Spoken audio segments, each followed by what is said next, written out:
خو حکومت پاټیم باندې ډېر زر زر د خلکو هغه اشتعال راکم کړي او وایي چې کمیټي جوړه شوه چې فیکټ فایندینګ کمیټي جوړه شوه تر څو خو دغه فیکټس بیا مونږ وروسته ونه لیدل.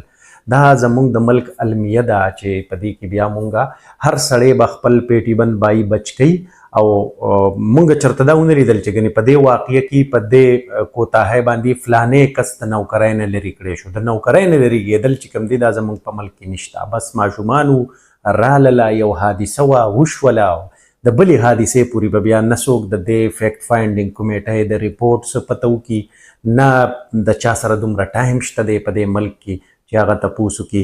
حالانکې دا داسې واقعه ده چې په دې باندې په کار خو دا وه لکه نور داسې معاشرې وې نو په هغې کې به اول به پرایم منسټر صاحب ویلي ول چې بھائی بس زه نور نشم کولی زه استعفا ورکوم.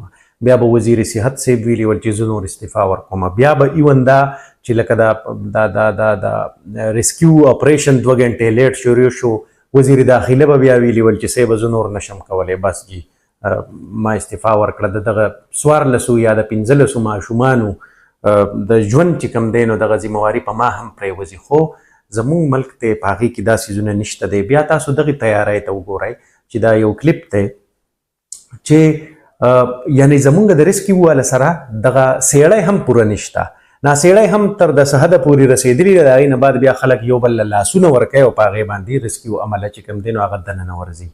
نو دغه تیاریانې چې کوم دي دا خو به زه اوس نشم ویلی چې لکه مونږ به دغه تیاریانې کله کوو چې زمونږ سره سیړی د دونه په حده پورې ورسي. حالانکې مونږ هم دغه دا ویډیوز ګورو د نورو ملکونو هغه یو پیشو بره چېرته نښتي په یو روشندان کې یا په یو ځای کې نو د هغې دپاره داسې سیړی یي چې هغه هغې ګاډي کې په بټن زور کړي نو هغه سیړی تر د هغه ځای پورې اوچته شي.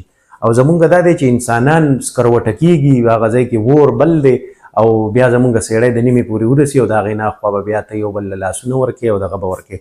مونږ اصل کې خبره زما د ویلاګ مطلب دا دی چې یعنې ولې زمونږ تیاری نشته. ګوره دا آفتونه دي دا خو به راځي قدرتي آفتونه لا دي زلزله هم کیدی شي هر څه کیدی شي په باران ډېر اوبو بلډینګ کولیپس کیدی شي راغورځېدی شي خو مونږ سره بیا سودي نو بیا زمونږ سره دغه یعنې نه ده پکار. په 2005 کې چې کومه زلزله راغلي وه نو په هغې کې زمونږ سره د بلډینګ د کټایۍ څه نه ول په سټکو باندې مونږ بلډینګونه ماتول.